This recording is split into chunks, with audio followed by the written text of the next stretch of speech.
All right, good morning, everyone. I'm going to go ahead and get started. It's just a little after 11:02. I want to be respectful of your time. So let's kick it off. Good morning. Once again, thank you for attending this Sensado Cyber Chat series. This is day 5, the final part of the series. We hope you enjoyed the series this week. Today is day 5. Today's subject is how well do you know your network? My name is Brett Warwick. I currently serve as the Director of Platform Operations for Sensado. So let's get into it, shall we?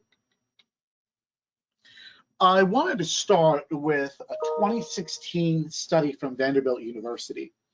Now, I understand this obviously is 5 years old, but I think it's become more relevant than ever as we see cyber attacks continue to evolve. Essentially, what the study shows that is any institution that suffers any kind of widespread attack that disrupts operations, it winds up having decreased patient safety and the patient outcomes actually deteriorate. This is because there's a psychological and emotional distraction because of the event that winds up decreasing the quality of service that an organization provides. And this is relevant to our discussion today because knowing your network becomes critical to your organization, but more importantly, it becomes important to your patients. Over the last 10 years that Sensado has been in business, we've made a number of key observations about typical network security postures. A great majority of organizations out there, perhaps even yours, already have incident response programs, but they seem to be mainly focused on the protection of data. And as Chris mentioned on day 2, you're going to see most cyber attacks start and finish the complete event within 15 minutes. So it's a very rapid, high velocity, high pressure situation that is here and gone before you know it. And when you encounter this kind of high stress incident, all the plans and playbooks that you might have in place just get thrown out the window. People get stressed out and fall back to what they know, and that's just ad hoc decision making. Most of the time, our plans don't consider the emotional or psychological aspects of the responder. And even worse, we don't respect or recognize the skills, audacity, or the sophistication of an attacker. Finally, because of the hierarchical nature of some of our plans, this actually can help an attacker because to implement current plans, usually it takes time. You have to go through your boss, their boss, and because you're relying too much on checks and balances with other people, it takes a while to implement. So again, going back to that Vanderbilt study, we're seeing that most plans are focusing on data and not human life. Even plans like HIPAA and NIST are more focused around protecting your servers and your hardware and patient data as opposed to patient life. What we need to do is change our viewpoint instead of being data-centric to being patient-centric. Important thing here to remember is that attackers are not going to wait for you to be ready. So you need to do what you can immediately, today, to be ready in case, God forbid, you become a victim of a cyber attack. Now, hardening your network and having an incident response plan and doing network segmentation, all of these things are really good, and you should be doing them. But the emphasis is to protect the patient first. So how does this all tie into understanding your network? Well, first, we know you probably have a lot of systems, but only a limited amount of people to support all of them. And for better or worse, right now it seems that budgets are driving the security plans, and that's not a good thing. We should start with developing a risk tolerance level, which we'll get to talk about a little bit later.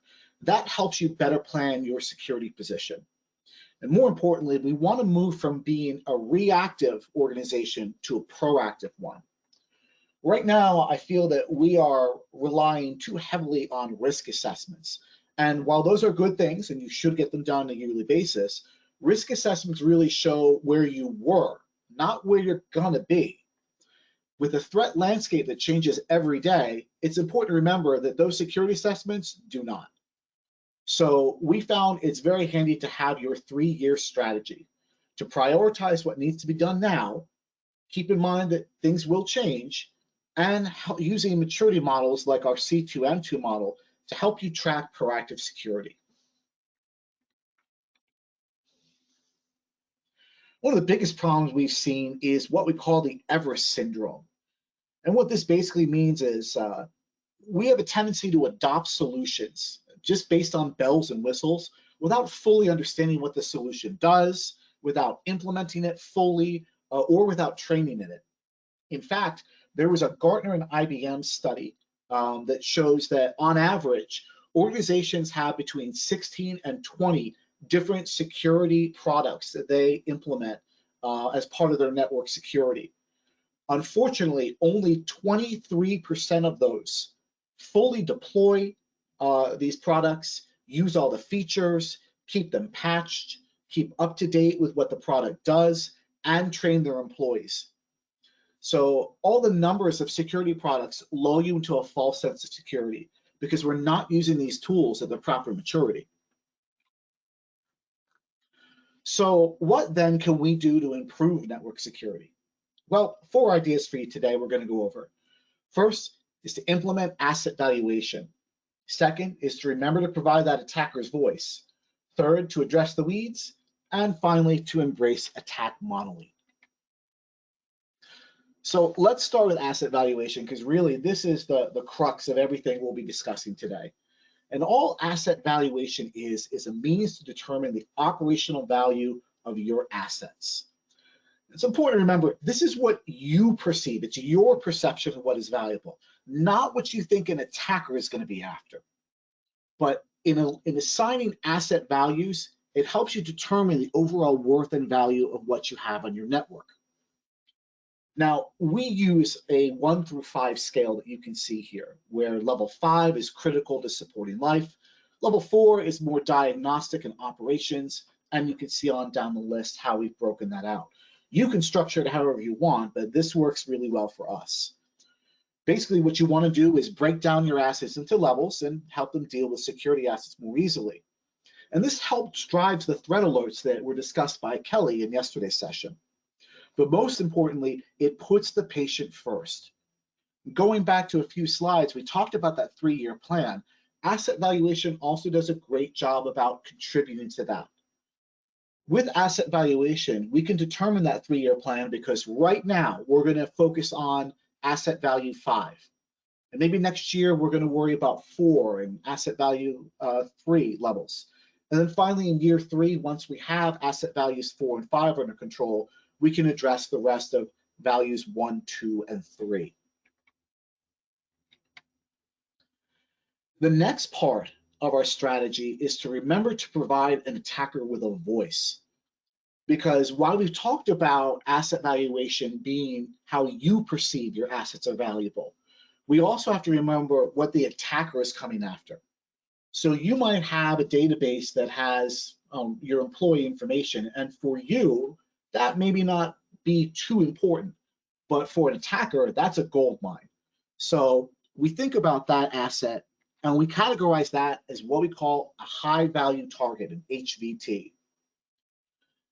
HVTs then are, we're going to take the mindset of an attacker and what they would consider valuable. And anything that we decide is going to be an HVT should automatically be raised to an asset value 5. This could be anything. We talked about like a database of employee information, but maybe it's something like a VPN that serves as a potential point of entry for future attacks. So that definitely would necessitate some additional attention. HVTs are going to help you find out what's in your environment, ultimately how to harden it, and will help you prioritize and respond to threats. The third part of our strategy is going to be addressing the weeds. And this is just all the day-to-day mundane stuff. A lot of this is going to seem commonplace or you've heard it a million times before, but we can't let it slip through the cracks. The first is, do we even know what's on a network in terms of our assets? And again, this is where asset valuation and high value targets really come into play and help out. But you can't do asset valuation or high value targets without knowing what you have out there. Next is the use of baselines. Too often in any kind of network environment, we're going to have different servers, but they're all in different places. what operating systems are they running? What ports do they have open? What services do they have?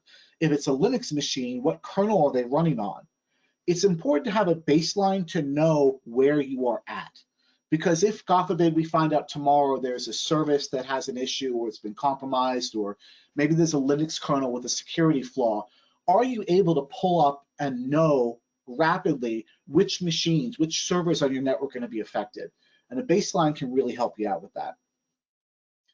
SMB and old file shares. These actually are the #1 vector for cyber attacks these days.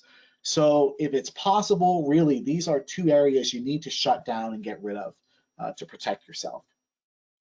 And finally, we can talk about lazy administrators. And I'm not talking about your people. I'm talking more about some of their behaviors. One of the worst behaviors we see out there is admins tend to have one single account that serves as both their user and their admin account. So if, God forbid, that account gets compromised, now you have an account out there at risk that has elevated privileges. So we want to make sure we're separating those users. For example, maybe if I'm an administrator, I log into my Windows machine using a normal user login, and then maybe I run a virtual machine that has admin privileges. That way you have 2 layers of security there. Also, something to consider here is the use of multi-factor authentication. It's become a lot more widespread, but we still can improve on that. Patch management. Well, this is another area where asset valuation becomes really important, because too often we lose the forest for the trees. There's so many assets out there. How do we patch them all? You know what? Let's just start with our asset value 5s and make sure that they are constantly updated and have all their patches. And once we get those under control, let's go after asset level 4 and then eventually 3. Right now, we're not being consistent or aggressive enough, and that allows the attacker the perfect venue to get in. Rogue and ghost accounts. I mean, we kind of touched on this a little bit ago with the administrator accounts, but if you have any employees who have been separated from their employment, it's important to get rid of those accounts immediately, especially if they have elevated privileges. If they're left out there uncompromised, it may not even be noticed that they've all of a sudden become active again on your network. One that's near and dear to my heart is password length over complexity. Now, this is a toughie because no one wants to go out there and memorize a 25-character password with special symbols and characters. We'd much rather keep a shorter password that's more complex, but longer is better. It's just a practice we need to start to embrace. Monitoring of your network traffic. Too often nowadays, we're only looking at internet traffic in and out of your organization. But if you're not looking at east-west traffic, that is the traffic between your network and along your network, you are doing yourself a disservice. We want to make sure that we're seeing all your host systems and endpoints as well. Outdated operating systems. If you're still running Windows Server 2008, that's okay. I don't want to beat you up over that. I understand that it's not necessarily easy or even practical to constantly have the latest and greatest. But as long as you have a plan for addressing this, you're going to be okay. And again, this once again speaks back to asset valuation and how it can be handy. And finally, network segregation or segmentation. Again, if you're doing this already, great. If not, no problem. Use asset valuation as a kind of a lead-in and try to get all those life criticals instruments segregated first before you move on to diagnostic and then eventually other devices as need be. Now, there's a lot of other weeds here, but don't worry, I'm not going to go over all of these, just touch on a few here. Automated failover is a big one. No one really wants downtime, so that's why we've kind of put our arms around automated failover the last few years. But it is a lot safer to do a manual failover, because some attacks nowadays are taking advantage of automated failover to continue propagation. As much as we don't want maybe to do manual failover, I think it's a lot more preferable to have 10 or 15 minutes of downtime as opposed to letting a cyber attack propagate, really affect the network and put your network out for 4 to 6 weeks. Hopefully you're taking backups. And if you are you testing them? Once again, imagine if your systems went down to 4 to 6 weeks. What would life at your job be like? Imagine pretty hectic if you had to go to paper. So we always want to make sure that not only are we doing our backups, but the backups are good. And of course, you can see the rest here. It's a lot of our greatest hits: passwords with no expirations, unencrypted Wi-Fi networks, no network access control. Essentially, net, we want to make sure that we're addressing the low-hanging fruit here. Fourth and finally is to embrace attack modeling. And this is something that Laura touched on back in day one. It's really a simple and fun way to improve your network security. All attack modeling is, you know, keeping your eye on the news to hear what's going on, because unfortunately every other day you're going to hear about another cyber attack. But sitting down with your IT team and thinking, you know, if we were the victims of this attack, how would it affect us? Would we be able to respond to it? How would we be able to contain it? And these tabletop drills help you improve your muscle memory. You should, if you can, involve other departments and preferably get a third outside party to run some kind of drill for you. They can be great coordinators, and it puts everyone on a level playing field. It's an excellent idea to do this on a monthly or quarterly basis, almost as like a lunch and learn event. And as I mentioned, we want to consider those current attacks and how you would fare against them. Can you detect the attack? If you can detect it, can you defend against it? And if you can defend against it, how do you respond to it? And what if something fails in the end? What is the outcome? The more you drill, the better muscle memory you develop. So when and if, God forbid, it is you, you'll be better prepared. And once again, I think risk assessments are a great thing, but please don't rely on only your risk assessments.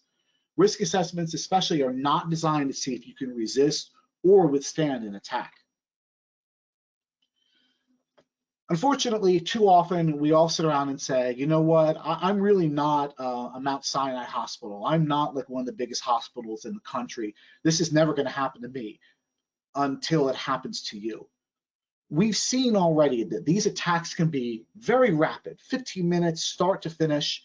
Not only can it compromise your data and your equipment, I think most importantly, it can compromise your reputation. So knowing your network is going to be key to developing your strategy to deal with this. And it starts with implementing asset valuation, because this will help you determine the values of your assets and drive prioritization for the rest of the steps. You must provide an attacker's voice. Think about what your cyber attackers would want to go after within your network. Assigning high-value targets help you protect those assets even better. Address the weeds, the day-to-day small tasks that, you know, escape all of us. Be diligent with them, because too often we allow easy attack vectors that we can shut down with the modicum of work on our part. And finally, embrace attack modeling. Use those current events as a litmus test for your readiness state. So Laura, I'm going to actually just pause right here. Do we have any questions from the audience right now? Because otherwise, I think we're almost done here. We don't have any questions at this time. Excellent. Well, please just allow me to thank you so much for taking the time this week to join us for our Cyber Chat series. On behalf of Laura, Chris, Denny, Callie, and myself, we hope you found some value from this and you took something away from it. We would love to talk to you more about this. We're a very passionate crew about what we do. We truly want to help you improve your security posture. So if you do have any questions or concerns, please feel free to reach out for us. You can reach us via email or phone at the information provided here, or at our website at www.sensado.co. One more thing that I'm sure Laura wants me to mention is that at the conclusion of this broadcast, you will get a link with all the broadcasts from this week, so you can review them with some of your team members who weren't able to attend, or share those with people who you think would be like-minded. And again, on behalf of Sensado, I really thank you for your time and your participation today. My name is Brett, and Laura, unless we have anything else, I think we're good to go. All right, no more questions. So thanks everyone for joining today and this week. Thank you, everyone. Take care.